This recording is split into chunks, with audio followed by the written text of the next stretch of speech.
you everyone for coming today to the Local Foods and Small Farms webinar. My name is Candice Hart. Sorry, I just got married, so I'm used to saying Miller. And I'm here to present today the small flowers, small scale cut flower production. Let me just do one thing here quick. Sorry about that. So I'm a horticulture educator for University of Illinois Extension, working in Macon, DeWitt, and Piatt counties. So I'm not on the local foods and small farms team. I work more with kind of the commercial green industry and kind of more the home grower kind of side of horticulture.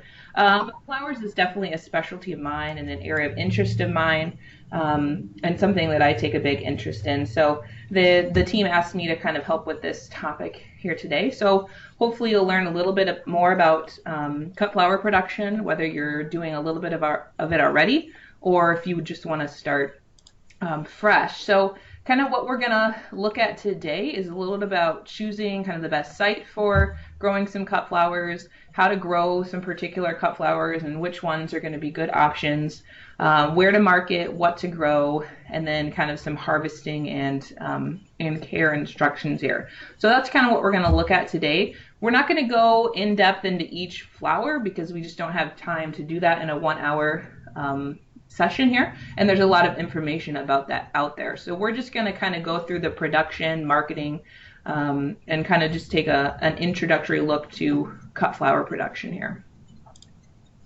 Okay, so first off, why cut flowers? Now obviously you're probably on this webinar because you're interested in maybe growing some cut flowers, so that's great.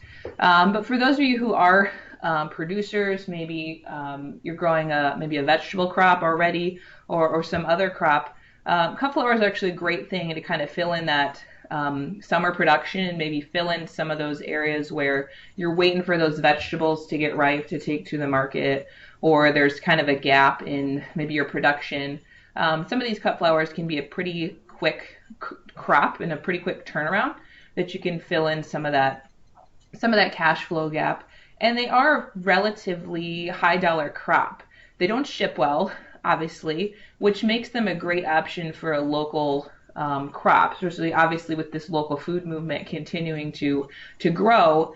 It's the same thing with flowers, and I do flowers for weddings as well. So I get a lot of brides that ask about where the flowers come from, and do you have locally grown flowers? And the nice thing is that you can be able to kind of supply that market. You can either supply florists with their flowers that they can give to their brides, or if you wanted to, you could go direct to brides as well. So there's definitely a market because a lot of cut flowers, of course, are grown in Ecuador and Colombia and areas where they can grow kind of year round, and then they ship well, obviously, to our area for those florists.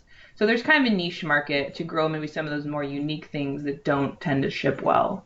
And like I mentioned, there is a big demand. A lot of brides are asking for that locally grown kind of barn wedding local feel, and you could possibly be able to offer that.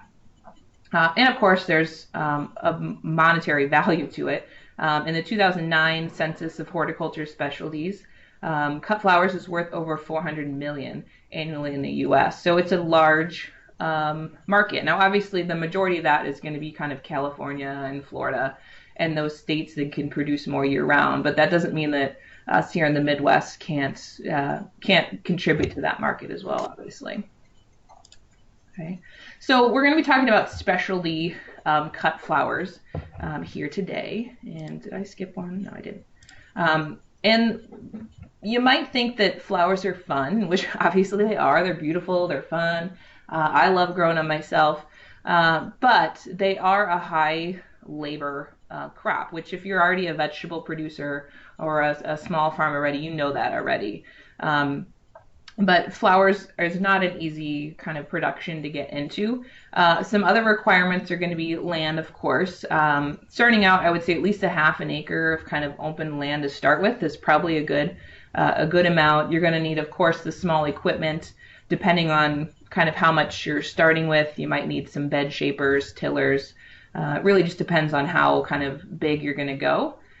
Irrigation, of course, is going to be equally as important, and we'll talk about that. But of course, the big thing is going to be time and effort, the hand planting, the weeding, and then of course the harvesting and the post-harvest handling of these cut flowers is going to be an important part there.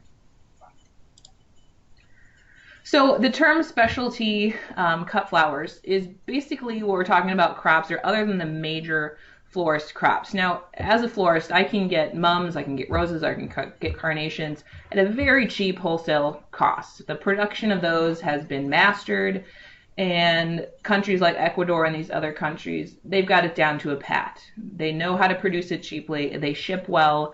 So what this means kind of for a local producer is there's really not much sense in trying to grow those kind of non-specialty things because you're never going to be able to produce them at a cheaper price or even a price that the market would bear because of the production that's needed for these, the maintenance, all of that. So what you want to try to look for is kind of that niche market of specialty flowers that aren't as common. They're unique, that a florist or a consumer is going to be looking for. So you're going to think about growing things like buds and flowers and stems and branches, seed heads, interesting stock. So it's not going to be just about the particular flowers, but you're going to look for other plant parts that are going to be decorative and interesting that make them a good choice as a cut flower. And what you're going to be looking at are things that you're going to sell in bunches typically, or pre-made bouquets, or by the stem. And we're going to kind of look at, depending on your market, you're either going to sell in bunches or by stem or bouquets. But again, that kind of depends on what your market's going to be. Okay, so speaking of that market, the market's going to dictate kind of what you are going to want to grow, how you're going to package it, how you're going to handle it, and how much kind of investment's going to be required to grow that particular crop. Basically, how much can the market kind of bear? If there's somebody in your area that is already selling cut flowers at your farmer's market, then you're going to have to think about how much can that market bear more, or can I grow something different than they're doing, or doing it in a different way. But generally, your market's going to be wholesalers. So if you're able to produce a large enough quantity that is consistent and an excellent crop, wholesalers are definitely going to be a good choice for you. And in this case, you're going to be selling flowers by bunches. So typically flowers in groups of 10 stems or 25 stems, depending on the particular crop.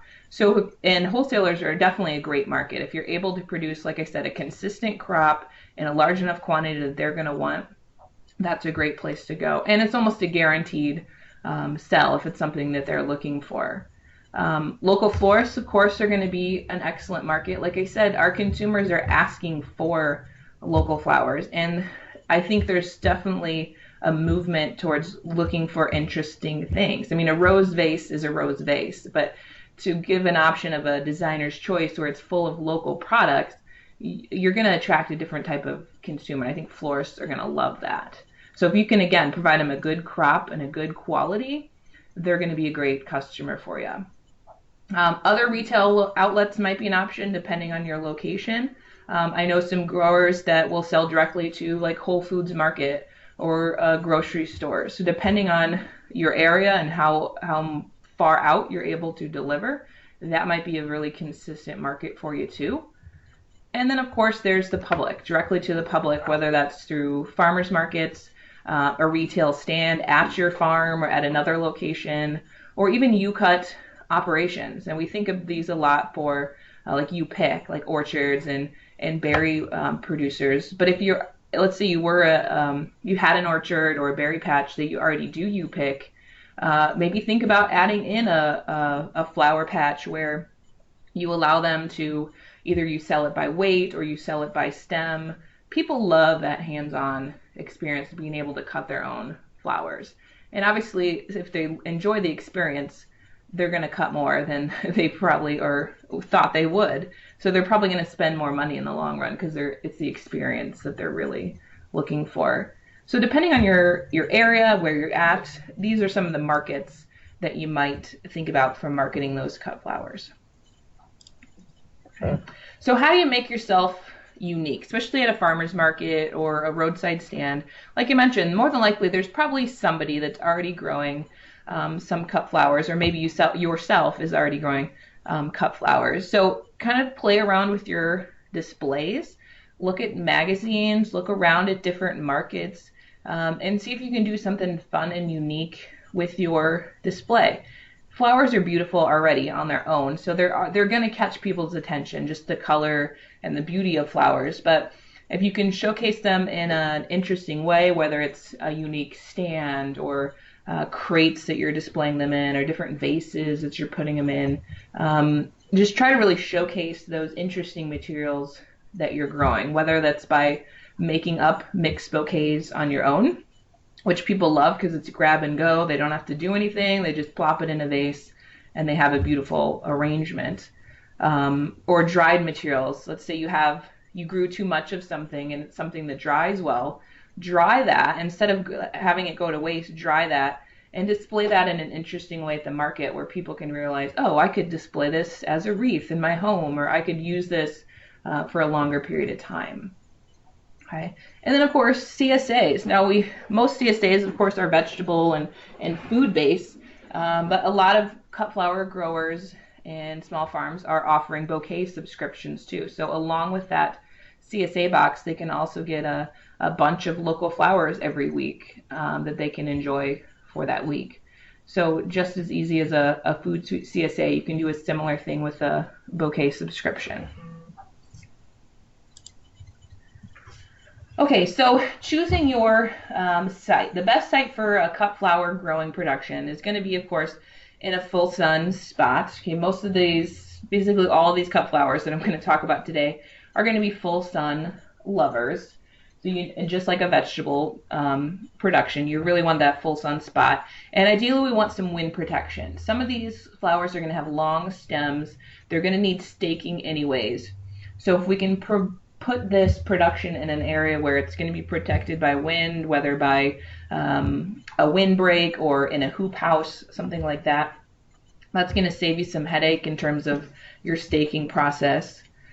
Irrigation source, of course, in periods of drought and when we're not getting that kind of inch of water per week, irrigation is still something that we need to consider. It needs to be easily accessed so that you can harvest frequently. Daily, you're probably going to be out there harvesting flowers because they're going to mature at different stages. So you're not going to necessarily do a one sweep harvest all in one day of one particular crop. They're going to keep coming on as the weeks go by. So it needs to be fairly easy to get out there and harvest frequently. And depending on your site, you might have to consider beds. If you have a poorly drained site, maybe in a low-lying area with a heavy clay soil, something like that, you might have to have the investment of either raised beds or mounding your beds. Because most of these flowers are not going to produce well in kind of wet feet situation where there's improper drainage. So you might have to consider beds. Okay. So those beds then themselves could be any length, of course. This is kind of going to depend on the site that you have available. Just like growing vegetables, you're typically, again, not going to have any wider than kind of a 4-foot area so that you can easily harvest and access your beds from each side. And of course you want space in between each row so that you can get in there and weed and harvest and harvest that crop. So you can see here we kind of have a hoop house situation where of course they want to maximize as much space as possible in that hoop house. So they have fairly small rows. They're still able to access between there to harvest those crops. But if a windstorm is coming, they can still put down those sides and protect the long stems of those flowers. So if you have the kind of the capital to make that investment, hoop houses, of course, are going to be a great thing. But you can still do this in a field setting. But we really got to kind of keep that wind protection in mind. Okay. Now, in terms of soil, just like with anything, you always want to start with a soil test so you can kind of know what your pH is at, what your nutrient levels are at, maybe what your drainage is looking like. So that's always, of course, something that you start with on a new site. And then once you get that back, somebody here at Extension can help you kind of read that and figure out what's necessary. But more than likely, you're going to want to amend those beds with some organic material, whether it's mushroom compost or aged manure or composted leaves, grass clippings, whatever you kind of have available and your preferred organic material is. A lot of these are going to be fairly high nutrient users, so if you can add organic material to that soil, that's going to help do that. And then based, of course, on the soil test, you might need to incorporate things like lime and other nutrients, but that's going to be based on the recommendations from your soil test. Okay, so kind of getting started here. Now, once you have that site picked out, you're ready to start kind of get into some planting. You're going to want to get those beds prepared, just like you would any other crop. Weeds are going to be your biggest competitor, of course, just like any other crop. So if you're able to mulch those beds, whether it's with an organic material like bark or wood chips, or if you prefer kind of black plastic or landscape fabric, that's a great option, especially in larger beds, larger farms. If you're able to cover those beds with that black plastic or landscape fabric, you can really help control the weeds around those flowers and reduce some of that competition. But again, this is going to kind of depend on the size of your operation and maybe the equipment that you have, the shape beds or not. That's going to kind of be your personal choice. But some type of mulch is really going to be helpful in keeping the weeds down, but also maintaining the amount of water in the soil. Planting then. So once the beds are prepared, now obviously we'd all love to have a planter like this where we can sit on the back, we can just go along, plop our transplants in as we go. But of course, starting out, most of us are not going to have that. So you're really going to do the majority of your planting by hand and these type of crops because you're going to have a wide variety of different flowers. There's not going to be uniformity where you could use a mechanical planter to do this type of thing. You're also, and we're going to talk about this, you're also going to plant things fairly close together, and you're wanting to have kind of an extended harvest. So you're not necessarily going to plant everything all in one day. You're going to scatter out your plantings so that you have things coming in at different stages. So as nice as it would be to kind of mechanically plant a whole flower field, unfortunately, a lot of it's going to be done by hand, and you're going to be starting transplants ahead of time. And this is where, again, that kind of time and labor is going to come into play. Okay. Now, spacing. So as I mentioned, most of the flowers we're going to grow are going to be spaced fairly close together because our goal here in producing a cut flower is to have a long, sturdy stem. So the flower is going to be nice and straight so that when a florist gets it or a consumer gets it, it's easy to work with. They can put it in the vase arrangement. They can use it in a different type of design. If I grow a snapdragon that has a curly, crazy stem, although it's going to be unique, that's not what, say, a florist in particular, a wholesaler, is not going to want that. They want uniformity, where those stems are long and strong and straight. So in general, we tend to plant things pretty close together so that as they're growing, they kind of encourage each other to grow upright and fairly straight. And in terms of spacing, it's going to really range depending on what you're growing, of course. A lot of the things we're going to grow are going to be annual flowers, which you probably are going to have maybe 4 to 6 inches apart. Perennials going to be a little bit farther apart, and then of course woody plants more like 3 to 5 feet. So the spacing, this is kind of just a general guide there, but the crop itself is going to dictate your spacing. Okay, but so it's going to vary depending on the flower that you're growing. Okay. Now, support is going to be big. So I mentioned that we want long, straight stems, and planting closely together is going to help with that. But then, of course, at the ends of your rows, things are still going to flop over. Things are still going to not be supported. So what's kind of the most common practice for support here are going to be kind of grids, plastic mesh grids or wire grids that are adjustable, ideally, so that as the crop gets taller, you can adjust that grid. And this is something that you put on before the crop is tall enough. So as these celosia are just starting to germinate and they're just starting to get established, we're going to put this grid over the bed so that as the celosia grows up through it, it's going to be supported, which is going to help us create straighter stems. And as it gets taller, we can continue to raise that grid so that our stems can get longer and longer. That's kind of our goal.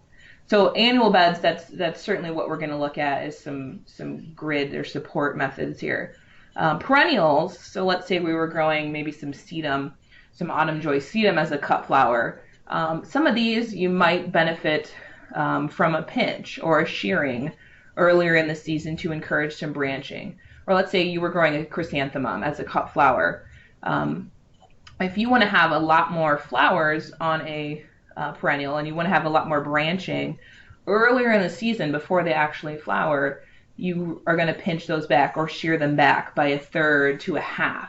So in the case of a sedum in June, for example, I might come in and remove about 1/3 to 1/2 of the tips, the foliage of that sedum. So that way when the new growth comes out, it's going to be branched. I'm going to have much sturdier stems. They might be shorter, but instead of having maybe few really large stems, now I'm going to have more stems with more flowers on them, which might be what my market wants. Okay, so that's going to depend on the type of perennial, but that's something that you might think about for some of the perennials that you grow. Okay, so here's an example. This, of course, is not spaced very close together for cut flower production. It's more of a display. But you can see here they just created their own simple grid with basic bamboo or wood poles and string. So depending on the size of your bed, you might go with a commercially made, pre-made grid, or you could create that yourself using different materials on a small scale.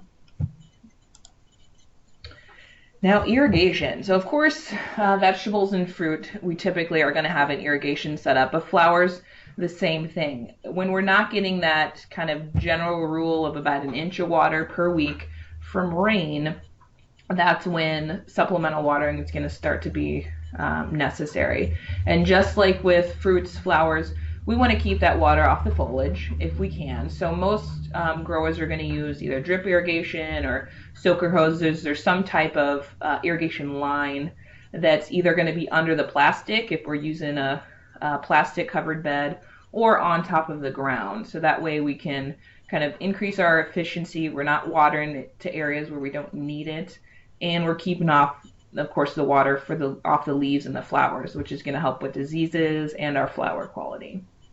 And this is also a spot, of course, too, where you could inject that fertilizer into that irrigation system, depending on your setup.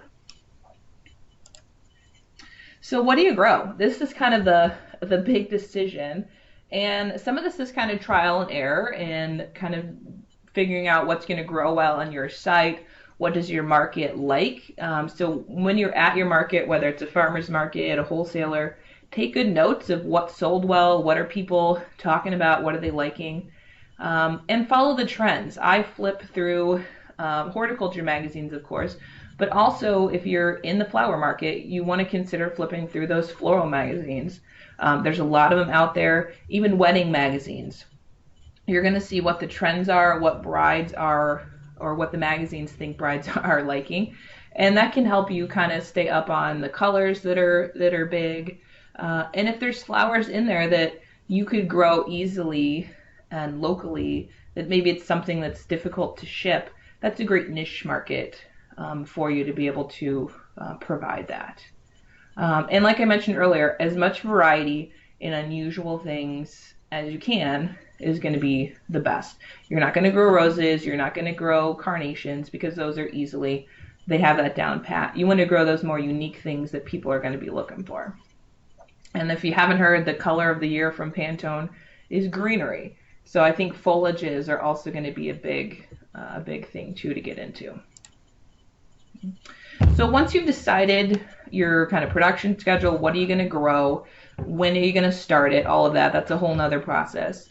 Then you're going to decide if you're going to start from seed or if you're going to purchase transplants from a plug producer or somebody that grows custom transplants.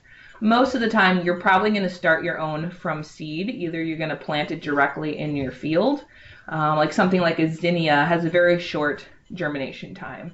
So I'm probably not going to go through that extra effort to put it in a flat, start it in a greenhouse, start it ahead of time, when I can easily plant it directly into the bed and have a pretty quick germination rate and a pretty quick harvest.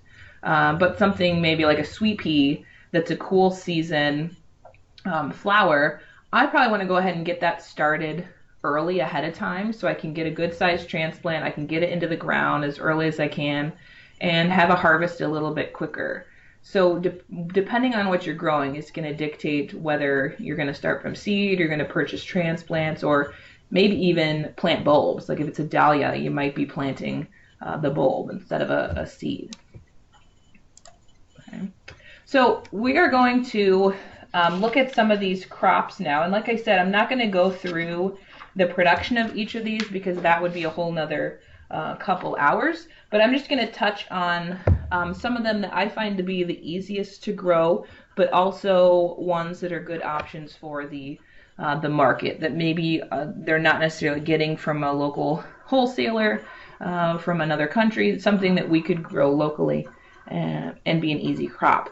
So of course, annuals, there's a lot of annual plants that are going to be crops for you to grow. So something that you're going to have to start from seed every year. These aren't going to come back for you, obviously. So you're either going to start transplants ahead of time or you're going to plant them directly into the field. Zinnias, of course, are a big one that is I think it's kind of like the face of local flowers. Zinnias are one of those kind of, it makes you think of a farm-grown flower. They're very easy to grow from seed. You can direct seed them directly into the field. There's a ton of color options, and it's just a very easy crop to grow. Now, they do have some powdery mildew issues, so you kind of want to choose your varieties carefully and see if you can get some mildew resistance, but and keep your airflow up. But otherwise, very inexpensive, easy crop to grow. And you can see just the color variations from orange to red to pink to purple to green. It's just a great colorful crop. And again, color I think is going to be a big thing, and at least I'm hoping, for brides in 2017. So I think colorful flowers are always going to be popular. Straw flower is another annual crop that's easy to grow from seed.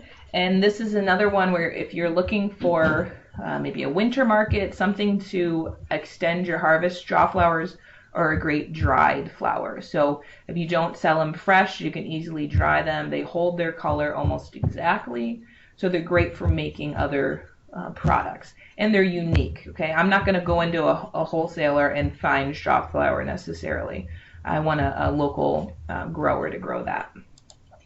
Okay, and then here's straw flower. Depending on your variety is going to kind of depict how long the stems are, but they can be pretty long stemmed. Okay. Celosia is another one, fairly common from a wholesaler, but to be able to grow it locally, you kind of have more options in terms of colors and flower forms. Celosia is another one, very easy to grow from seed. You could start transplants of these in flats. They germinate very easily. And you have a lot of color options, whether it's a plumed celosia like this, or a crested celosia that has more of kind of a brain-like look to it. They're unique and they're colorful again, so it kind of sets you apart in terms of your crop. Okay. Gomphrena is another annual, pretty easy to grow from seed if you start transplants ahead of time. Tons of color options again here for Gomphrena, and another great dried flower. So like straw flower, it holds its color almost exactly. So if you don't sell it all at the market, you just hang it upside down, let it dry, and you could use that to create other products to sell. Again, lots of colors. That was orange, here's pink, here's purple. So there's quite a few to choose from. Okay. Amaranths. Amaranths, of course, could be an edible crop that you grow, but there's also a lot of flowering amaranths that are quite beautiful. This is an upright kind of coppery bronze amaranth here, which again, it's unique. It's large in size. These are probably can get about 4 to 5 feet in height, so you can have pretty long stems on these guys. Or you can also have hanging amaranthus, which of course is going to need some staking. So several color options, again, a unique annual crop to grow. Cosmos is another kind of classic garden flower that a wholesaler is not going to sell as kind of a commercially grown crop. So just kind of a niche flower to grow on a farm. This is kind of a doubled, tripled, petaled version, or you can have the classic kind of daisy flowered cosmos as well. Okay. Black-eyed Susans, annual or perennial black-eyed Susans are both great cut flowers. They last long as a cut flower. And the nice thing about the annual black-eyed Susans is that you can have other color variations. You can have oranges, you can have reds. So especially if you're growing for that kind of late summer, fall market, those colors, of course, are great for that time of year, fall weddings. It's a great option. Okay, so here you can see that classic, just kind of yellow with the brown center, but there's a lot of color options to choose from. And then sunflowers, of course. That's kind of a no-brainer in terms of cut flower options. Sunflower seed, of course, is very easy to obtain. It's cheap and it's easy to plant. You can do it in a large field. So for a U-pick operation, it's great. And again, do those succession plantings so that you have sunflowers maturing at different times during the season. Okay, so that was kind of a look at some annuals. There, of course, are more options, but those I think are good ones to start with. Bulbs. Okay, so I mentioned you're not necessarily going to plant everything from seed. You might be planting some bulbs out in the field. Dahlias, of course, are one of my favorites. Gladiolus, lilies, tulips, daffodils, all different kind of flowering bulbs here. Now, summer bulbs, if you're a gardener, you know this already. Summer bulbs are bulbs that we're going to plant in the spring, and if we wanted to keep them, we have to dig them up, store them for the winter, and then replant. Okay. While a spring flowering bulb, like a tulip, we plant once, and then every year it's a perennial. It's going to come back for you. So it just depends on what type of bulb you have. But if you're going to pick any type of bulb to grow, I would say dahlias are going to be your best options because they're a premium flower. You're going to get a great price for them because they're large in size. They don't ship the greatest, so you're going to have a much better quality from a local grower than you are trying to get something shipped to you. So if you're able to kind of specialize in dahlias, really popular for weddings right now, dahlias are a great option. And there's a ton of different color varieties to choose from. Gladiolus, of course, is not a new cut flower. These have been around for ages. A lot of people grow them in their gardens, but if you're able to kind of provide an interesting variety of these, then that's a great thing to add to your offerings. Lilies, of course, is another bulb. Again, if you're able to provide some unique colorations, that's going to be the way to go there. Again, a lot of color options. Okay, let's look at some perennials then. So perennials, of course, is something that you can plant, not have to plant it every season. So it's going to be a bigger investment up front, but you're going to get a long life out of these plants and you're going to get a long harvest out of them. Of course, stagger out your flower time. So don't plant just one type of perennial. Perennials have a set flowering time. So kind of select several perennials that you're going to have spring flowering, summer flowering, fall flowering, so that you can really diversify your offering there. Some options might be things like hellebores. Hellebores are really popular right now in the winter, early spring, because it's one of those first things that will flower for you, and they're really hot in the cut flower world. I would use hellebores every day if I could. They're really beautiful. A lot of great color options. And this is more of a shade perennial, actually. So if you have maybe an area of a shaded part in your production, this would be a crop that you could grow there. Same with bleeding hearts. Bleeding hearts, it's going to be a short-term crop in the spring, but a beautiful option as a cut flower to add, because a wholesaler is not going to ship, or a producer is not going to ship this type of crop. So if you're able to sell it straight from the farm, it's a beautiful flower. Peonies, of course, you can't not grow peonies. Peonies are A wonderful cut flower crop, and it is a perennial plant, of course, and it's going to live for years. So it's something that's fairly short lived in terms of the flowers. You're going to have the flush of flowers, of course, in the spring, and then the foliage is just kind of going to be there the rest of the season. So it is going to take up space in your production field. But again, it's a premium flower that you're going to get a good price for, and people love them. Again, color variations. You can have doubled petals, tripled petals, single centered. And we're going to talk about harvesting, but this is a good example of when to harvest. Most of us think about cutting peonies when they're at this stage, when they're fully open, which is what the consumer wants. Of course, they want a fully open peony. But the stage to actually cut those in is going to be in this stage where the color is just starting to pop on that bud. You can see color.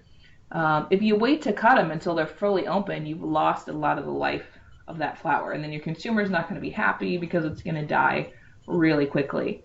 So you actually want to cut them at this stage. And peonies will actually store out of water for a really long period of time. So I will have weddings sometimes in maybe like midsummer when I know peonies are out of season. I will cut peonies at this stage, wrap them in newspaper, just kind of tape it up, make sure it's all sealed up tight there, and put them in the cooler until about a week before I want to use them. And then I'll take them out, cut a fresh cut on them, put them in warm water, and they will open up nicely once you give them sunlight and warm water, even after they've been in storage for several months. So peonies are pretty amazing flowers. So you can extend that season a little bit there. Iris, again, a rhizome that you could add to your production. A fairly short-lived cut flower.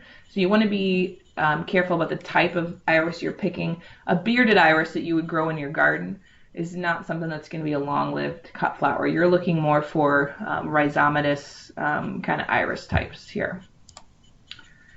And then a lot of our native perennials would be great additions to your landscape as well as your cut flower production. Liatris or blazing star here on the left. Purple coneflowers are great when they're in flower, but also the centers, that bright orange colored center is a great texture to add to your bouquets. A lot of color options again. Okay.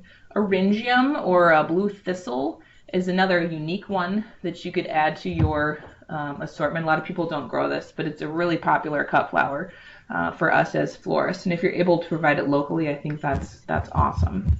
And it's blue. You don't get that in a lot of flowers.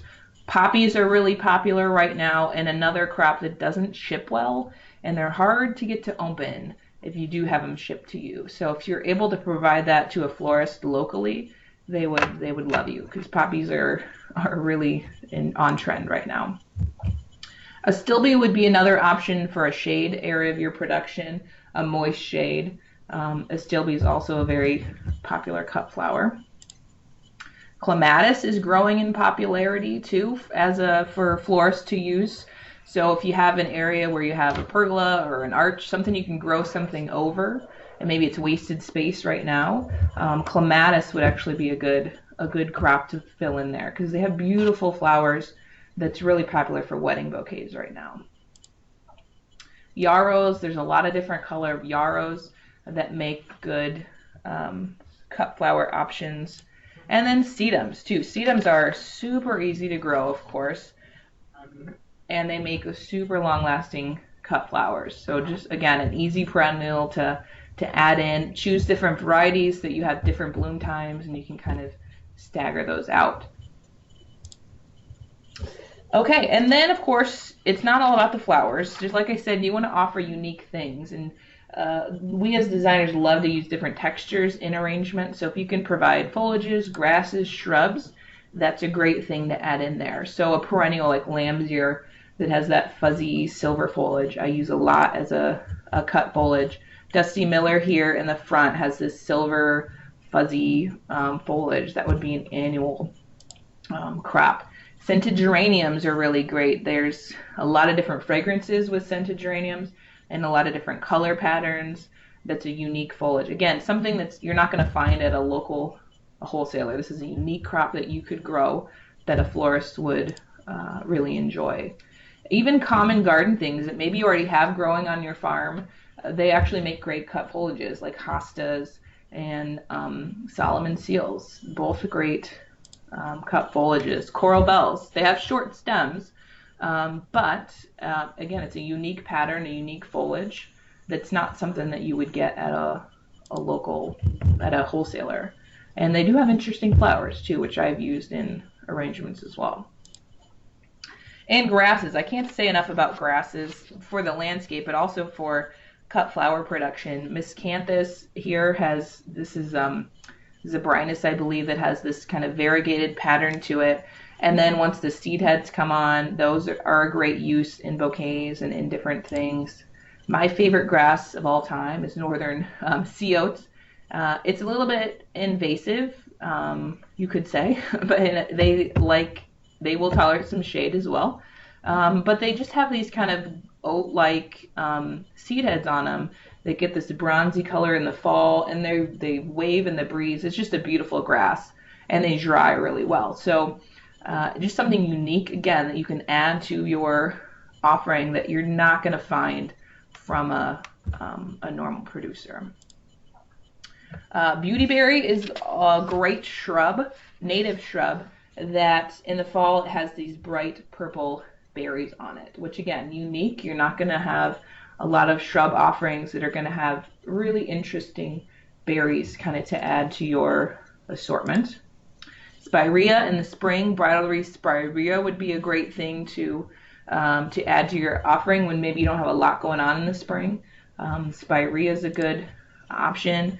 Japanese Pieris is another shade shrub, which again in the spring has these beautiful bell-shaped white flowers on them. Again, really popular in weddings right now, really popular in bouquets, and hard to get.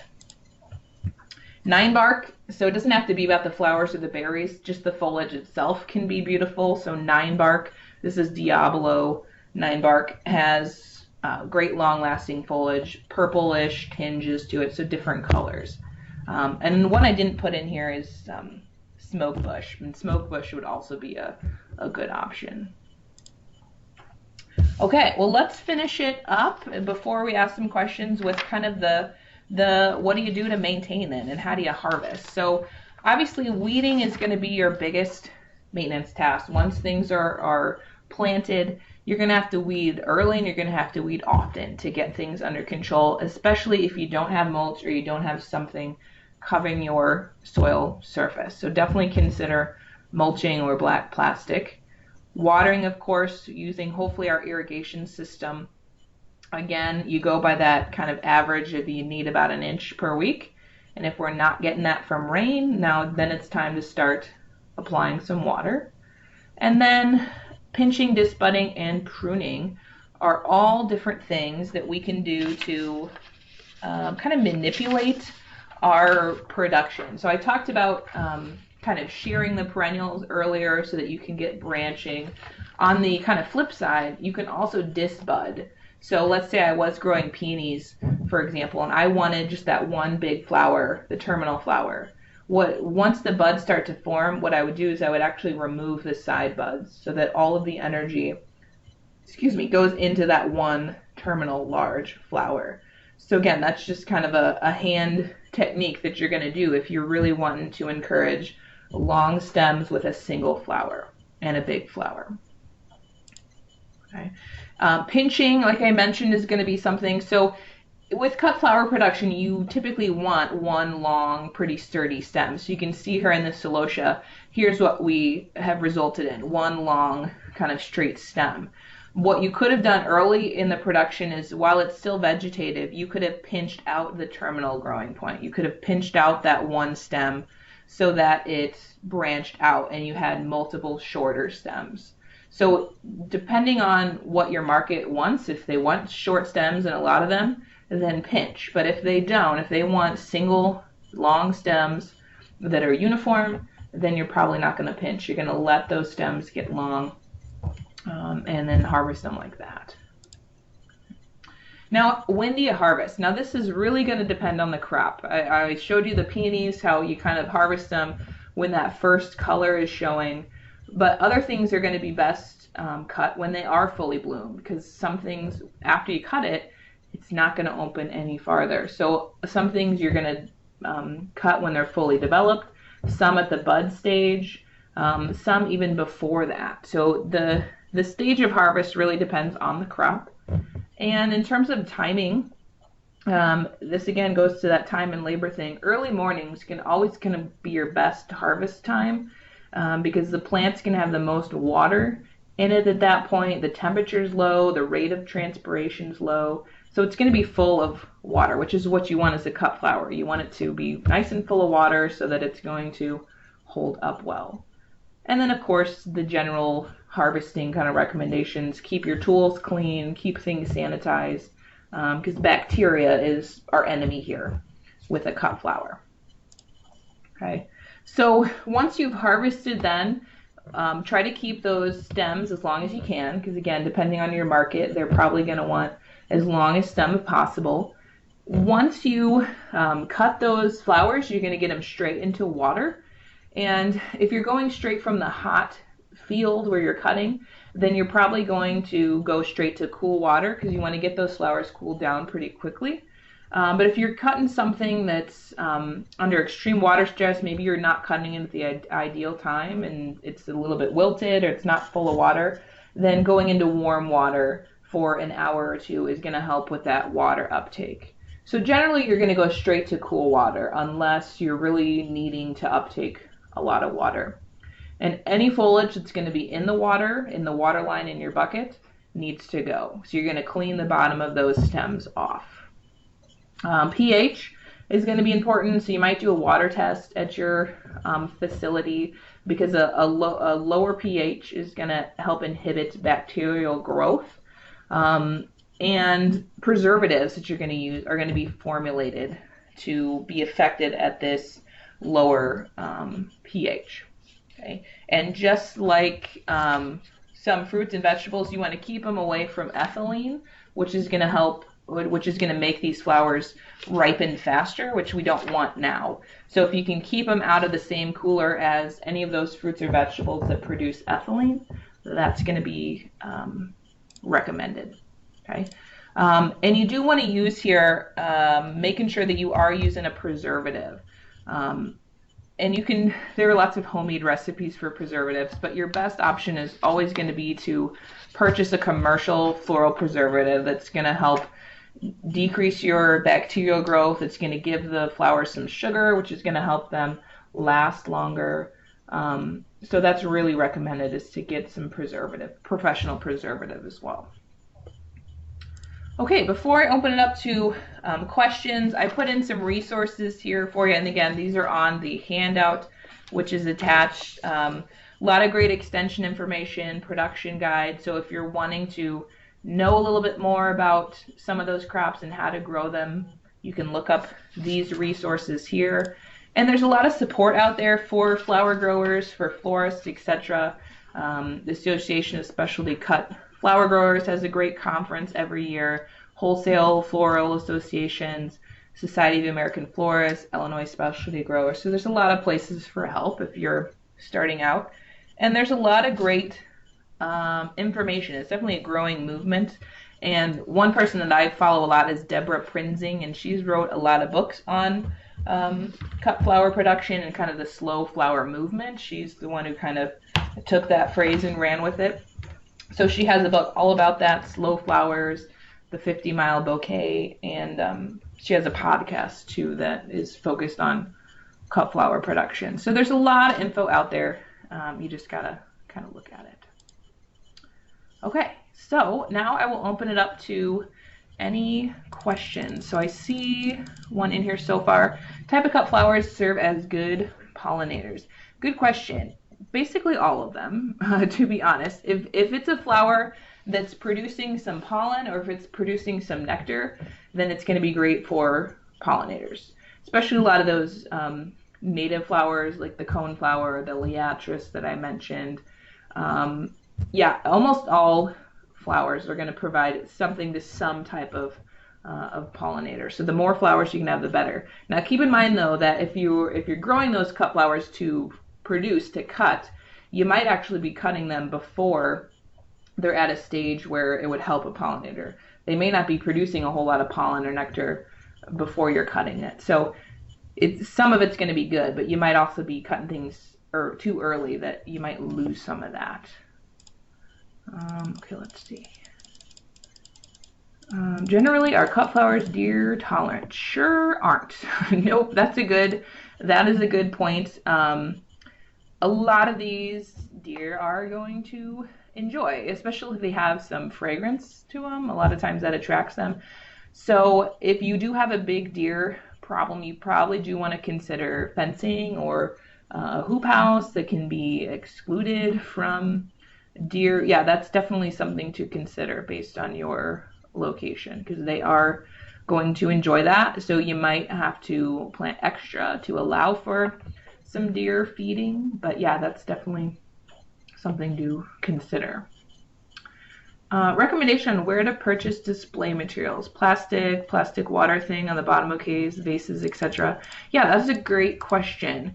A lot of that I get online.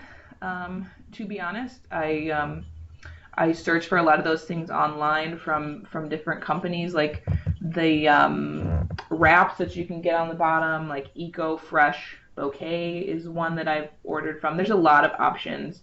But really your best local bet would be to search for a local floral wholesaler.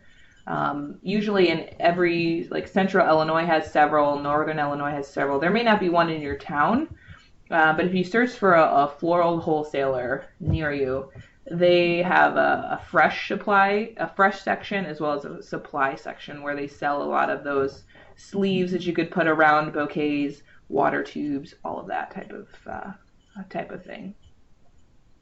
Yeah, and Jessica said the Association of Specialty Cut Flowers. Oh yeah, and Florette Farm. I love following her blog. She's a cut flower producer, but also sells seeds and tubers and all of that. There's a lot of great farmers out there to follow that are doing really awesome things.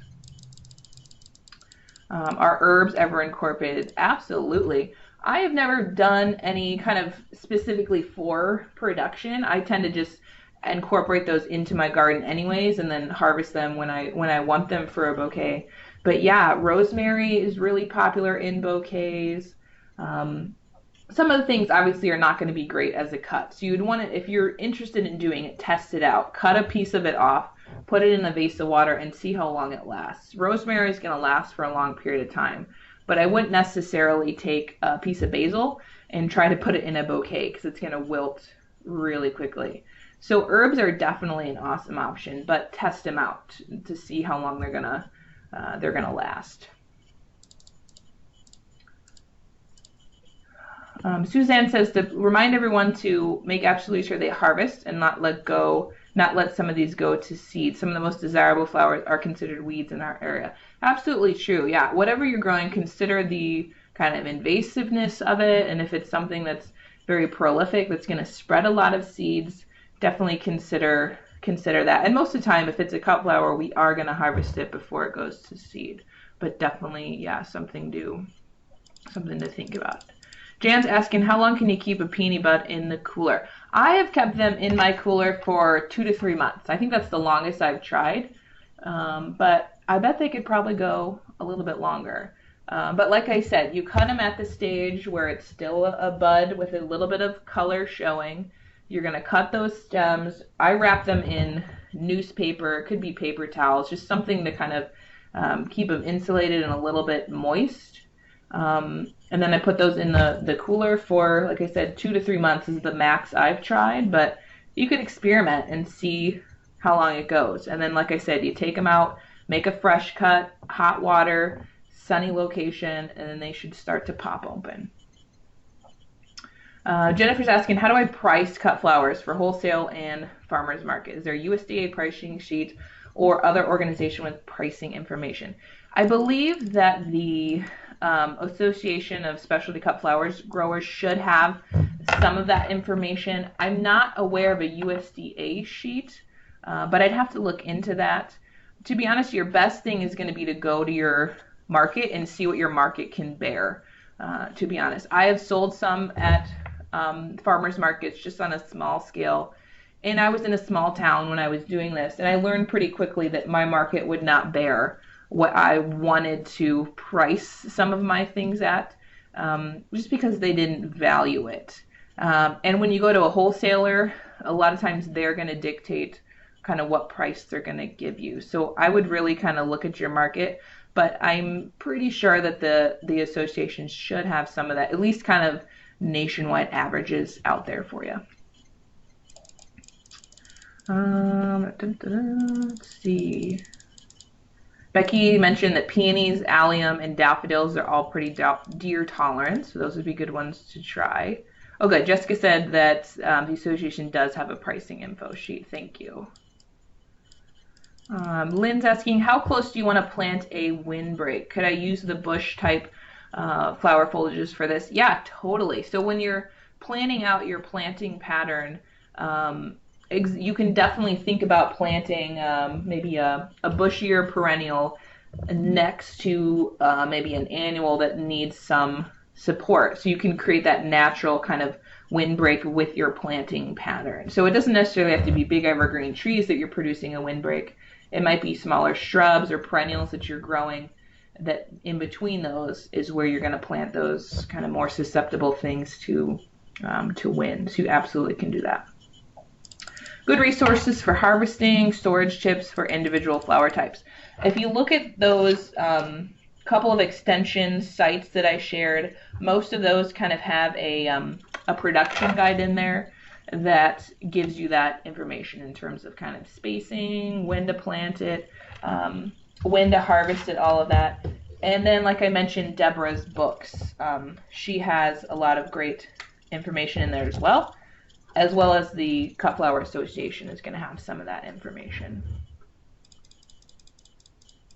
Native grasses are good. Milkweed is a beautiful flower, but I don't think a lot of natives would last long. You're right, Jan, absolutely. So that's where I mentioned whatever it is, if you've never seen it as a cut flower before, or you've never tried it, try growing it, cut a sample, put it in a vase, and then also put some outside of a vase, because if a florist is going to use it in a bouquet, it needs to hold up for several hours at least without water. So like this arrangement here, there's a lilac here in the bottom left, and there's a Virginia bluebells in the on the right middle there. Those, I love those. They're great flowers, but neither of them hold up very well outside of water. So this vessel has water, but I'm not going to use either of those in a bouquet because I know they're going to wilt really quickly. So you're right. Some natives, and it's not necessarily natives versus non-natives, but some things are definitely not going to last as long as others. Joyce says follow Flower Farmers on Facebook. It's a great group. A lot of archives for questions, harvesting, pricing, etc. Thank you, Joyce. And Becky says there's a USDA cut flower sheet out of the Boston terminal. And when you're a member of the association, you get that as well. Thank you. And Jessica's suggesting Specialty Cut Flowers is a book for specific growing production, and The Flower Farmer is another great book. Thank you guys for sharing those. And then Lori's mentioning that this will be recorded and up on the YouTube when we're done. Okay, any other questions or things that I missed? I think I got them all in there. That's great. It sounds like there's a lot of people who are really excited about this and already doing stuff in this field, so that's great to hear. And I love getting flower people together. It's always fun.